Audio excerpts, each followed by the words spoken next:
boys and girls. It is the night before I leave to go to MIP for the last time. We are taking the 2022 Ford Lightning. According to the PlugShare app, it is 146 miles to my first destination, which is where I will stop at a station on the turnpike just before I leave Ohio. According to Apple Maps, it's only about 123 miles, and it should take me roughly 2 hours to get there. A little bit less since I'll be on the turnpike. The truck is currently charged to 99%, and I'm showing a output of 317 miles. Well, that was a little interesting. Lesson one that we learned today was don't trust the addresses that the PlugShare app gives you, because if you just use their address, they send you right over there to that little area behind the gate. So by using the PlugShare address to get to these stations, it took me off of the turnpike to a back service road about 5 miles after exiting the turnpike, to a back service area to where you can park off the turnpike to have access to this plaza. So once I got over here and I realized it was fully gated off, I had to backtrack about 5 miles to get back onto the turnpike in order to make it to this station. A little bit of a nervousness about halfway out here. We drove about 138 miles. That includes the backtrack. When I realized that the station that I had selected was an eastbound station and I'm heading westbound, so that's why I figured when it had me get off the turnpike, it was going to just make me get back on the turnpike. But it actually turns out that there's stations both eastbound and westbound on the turnpike, so there was no reason to do what it did there. So that was a little bit of a problem. Another little issue that we're having right now is we are currently at an Electrify America charging station, and as you can see, it's a 350 kilowatt station, but if you look, it's only putting out about 79 kilowatts. When I first pulled up, it said that it was temporarily reduced to help efficiency, whatever that means. I don't know, maybe they're drawing too much power inside right now. Maybe there's hours of operations where they don't pull as much. But whatever the case is, I'm not charging nearly as fast as I could. In fact, I'm charging a lot slower. So we shall see how long this one takes to charge. Well, so it's been 40 minutes. I've gotten almost 40% charge, so it's about 1% per minute for this particular vehicle. That equates to 50 kilowatt hours added to the truck. However, if you're looking for this to be cheaper, it's not going to be. If I stop right now at 81%, which is about 240 miles on this truck, 40% added, so you're talking, I don't know, I'll do the math later, but it's going to cost me $24 just right now. So what I found is it is not cheaper to go electric when you're charging at public stations.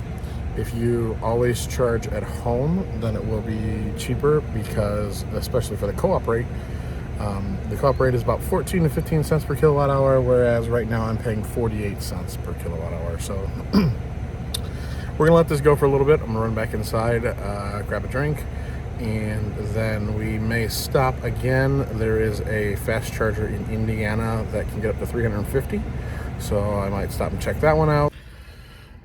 Well, I unplugged and then ended up standing here for another 5 minutes talking to somebody who came over to ask about EVs. So wish I would have kept it plugged in, but it took me about an hour. I got just under 50% of the battery back.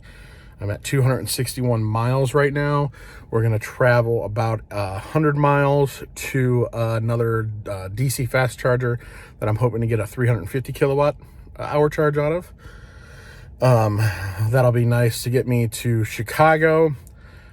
without having any worry or anything like that. I could make it all the way to Chicago right now. It's about 220 miles. I have 260. That's within my wiggle room that I'd be comfortable with. But, you know, testing these chargers out. So we'll see what happens. Yeah, here we go. Next leg. Alrighty, so here we are about another 100 miles in. We are at University Park Mall in South Bend, Indiana. We stopped at this other Electrify America charger for 350 kilowatts. Could have made it to Chicago. Didn't want to, so we stopped again. 55% battery currently remaining on the vehicle. It took about 15 miles more than what Maps says. So it says it's supposed to take me 99 miles to get here on Maps. And according to the truck, it took about 117 miles of actual truck usage. We're about 15 degrees warmer than we were this morning. That's what I'm attributing it to. Really wasn't much change. We were on the Ohio-Indiana Turnpike the entire time, doing about 70. Speed limit 70. So, so we are at this 350 kilowatt charger. It is currently putting out at about 175 kilowatts. So that's a lot better than the 75 kilowatt charger that we had going in the previous session. We're able to put 5 kilowatts in 1 minute. So I will get the calculations, look at the other apps, and have an update on that. All right, so here we are still in South Bend, Indiana at the University Park Mall. The charger, all chargers that are DC fast chargers will kick down once the vehicle hits about 80%. Not sure why.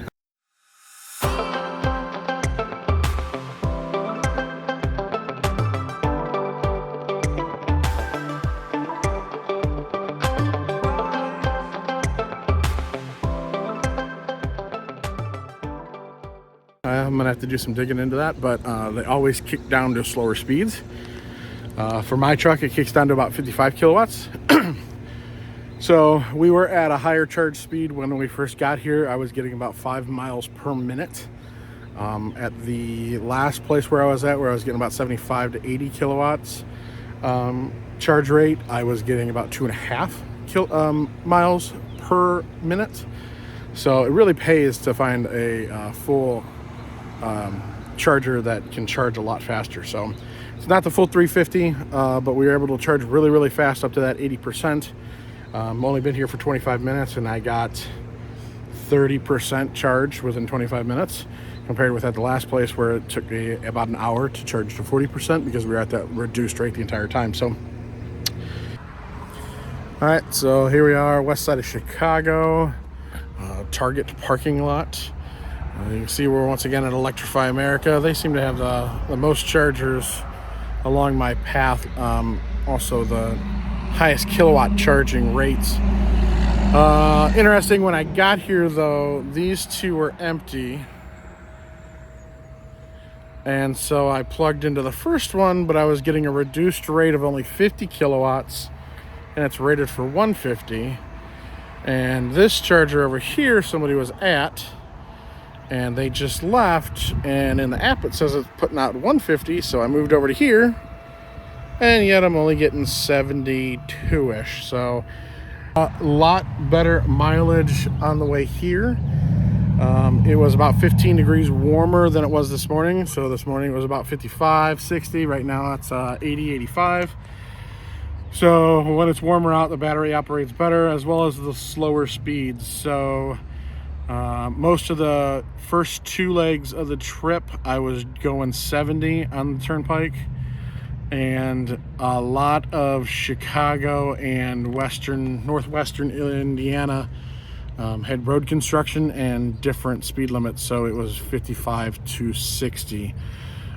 So early in the morning, I was getting about 1.8 miles, 1.9 miles per kilowatt hour.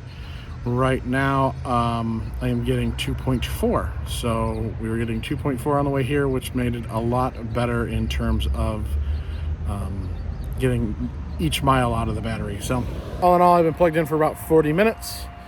Once I reached 80%, the charge went down, so of course I'm not getting as much per kilowatt after the battery reaches a certain level.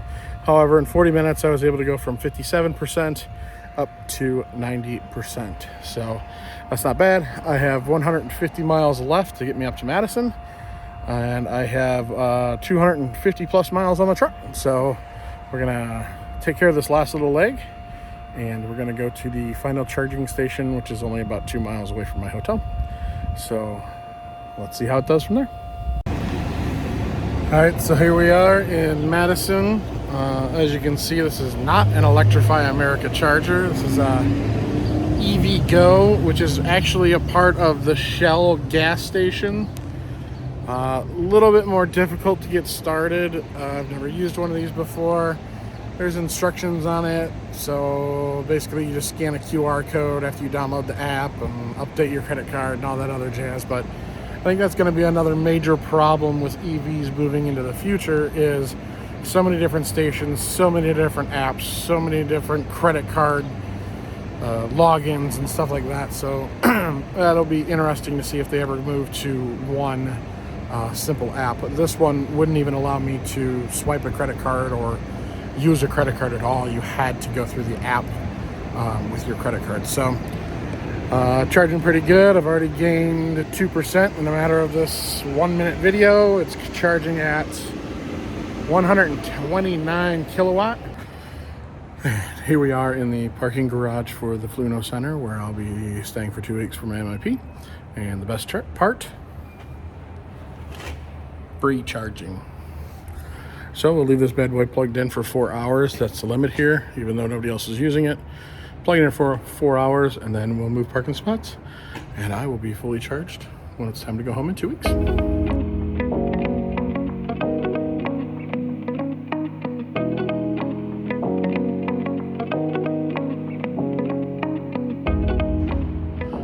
All right, good morning, ladies and gentlemen. Today is June 10th. It's a Saturday. It is 2:45 a.m. Central Time in Madison, Wisconsin, and we are getting ready to head home. Anybody that knows what's going on in my life right now knows that I just want to get home. So the trip estimation is about 8 hours if we didn't have to stop. A little more familiar, comfortable with the vehicle, the charging stations. So we are going to actually try to skip the first stop. Typically I like to stop after about 150 miles, top out the tank, keep going. The truck is fully charged, 330 miles.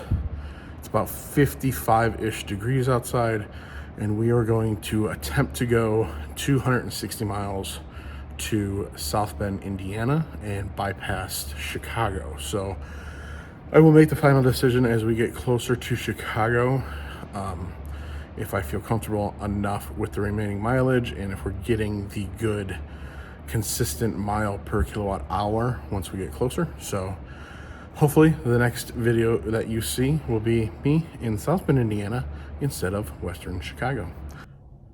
Well, here we are in the western suburbs of Chicago.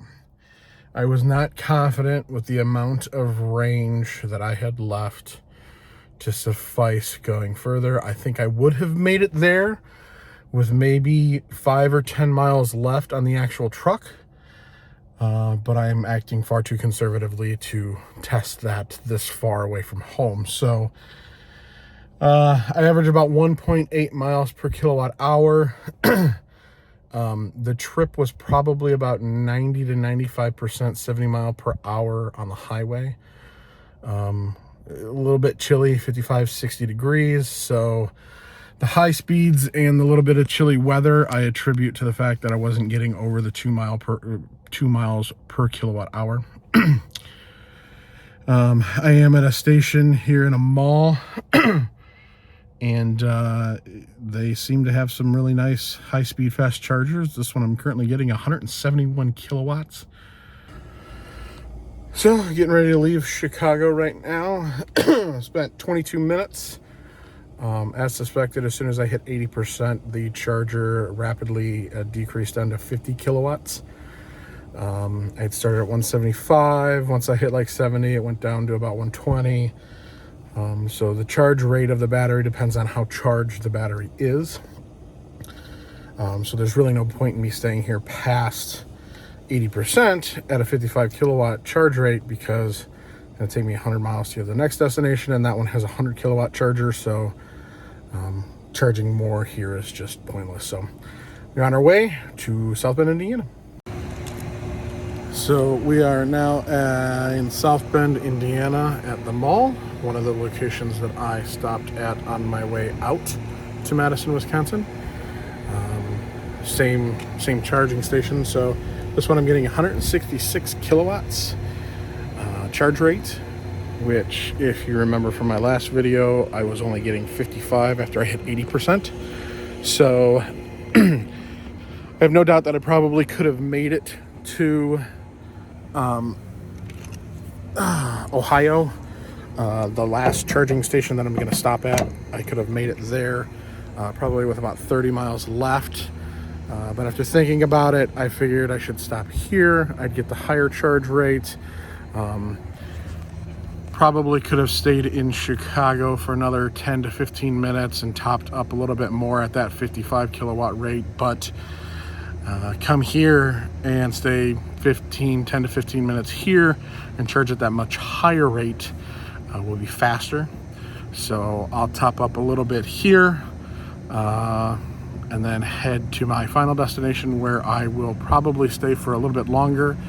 It is at a rest stop on the turnpike inside of Ohio, so probably grab something to eat, a little bit more leeway to be able to stretch my legs. One of the interesting things that I found was there's going to be a big expansion in next year's charging availability. Ford recently signed an agreement with Tesla to open up the Tesla supercharger stations by allowing a program update and an adapter for Ford vehicles. So come 2024, this Lightning and other Ford EVs will actually be able to charge at Tesla superchargers. The benefit here is Tesla currently has the largest EV charging network across America. As you can guess, it's a lot more prominent in places that are more accepting of EV cars, California, stuff like that. However, my experience just driving between here and Indiana, you can see pretty much every rest stop in Ohio and every rest stop in Indiana had a Tesla supercharger. So we're talking about every 50, 60 miles. So, and they have a lot more chargers at each location. So as you can see here, there's only about 3, plus this one over here, which is a Chat Emo, which is not being used very much anymore. Old style cars, one of the first ones that came across. Japan uses them a lot. So with that being said, there's going to be a lot more availability, and it actually pushes the Tesla as a more premium primary charging station, and puts Ford right along with it. So it'll be interesting.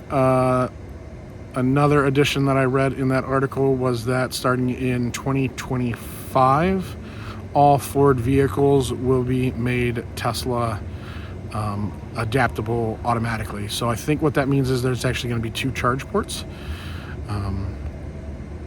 So you'll be able to charge either at a Tesla location or with the current charger that I have right now, which is the CCS, which is the most common in Europe and America.